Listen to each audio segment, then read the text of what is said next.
Walk circumspectly, redeeming the time. After showing that believers are now light in the Lord and therefore should expect to walk in the light, Paul addresses redeeming things manifested by the light and redeeming the time. And have no fellowship with the unfruitful works of darkness, but rather reprove them. For it is a shame even to speak of those things which are done of them in secret.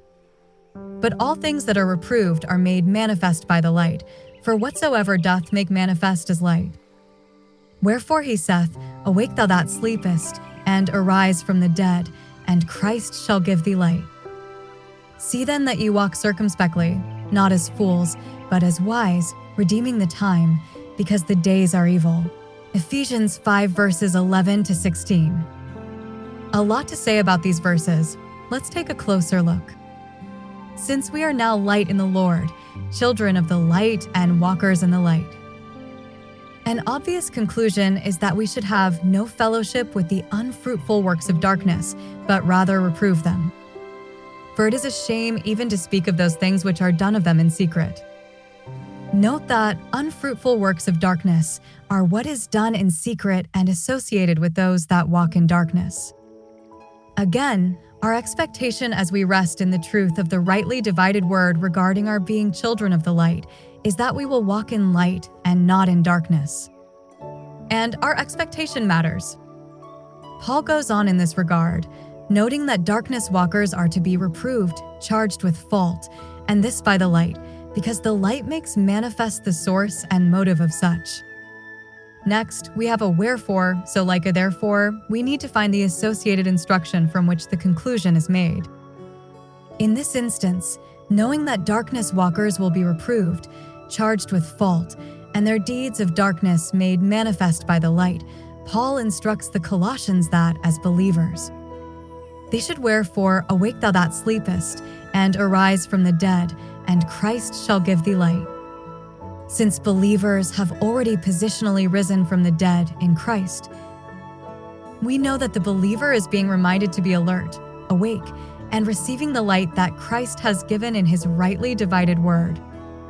And thus, Paul's continued instruction and conclusion from this wherefore is to see then that ye walk circumspectly, not as fools, but as wise, redeeming the time, because the days are evil. Thus, we are to 1. Walk circumspectly, example, with watchfulness in every way and attention to guard against surprise or danger. Source: Webster 1828 Dictionary. This is a walk of intentionality. 2. Walk not as fools, but as wise. This presupposes that a believer can walk as a fool and that effort of belief is needed to instead walk in wisdom. And this walk of wisdom must have a basis from which this wisdom is drawn, and so we are back to knowing the truth of his rightly divided word, the source of wisdom which God has supplied for all believers. 3. Walk, redeeming the time, because the days are evil. This is a frequent theme with Paul's writings, directly stating such as in Colossians 4 verse 5, where he states, Walk in wisdom toward them that are without, redeeming the time.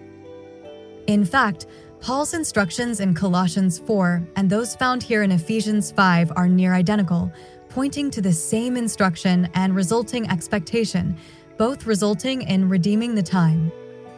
And redeeming the time requires that believers have a change of what we do and why we do it. It is a walk that is based on knowing God's will, as clearly stated in His Word, and not on man or society's norms. Redeeming the time will be based on a walk in the light and not darkness.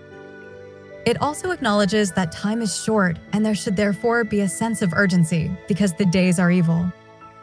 And truly, the days are evil, given that God's enemy and ours has life in this world bogged down with literally hundreds of distractions from what really matters. This is particularly true for the believer, but also to distract unbelievers from their need of salvation. Finally, the walk of redeeming the time will recognize the need to first seek the lost with the simple belief of the gospel, by grace through faith, 1 Corinthians 15 verses 1 to 4 and Ephesians 2 verses 8 to 9. And then, after they have believed the gospel of their salvation, teaching them the truth as instructed, and the things that thou hast heard of me among many witnesses. The same commit thou to faithful men, who shall be able to teach others also. 2 Timothy 2 verse 2. Believer, walk with watchfulness and redeem the time.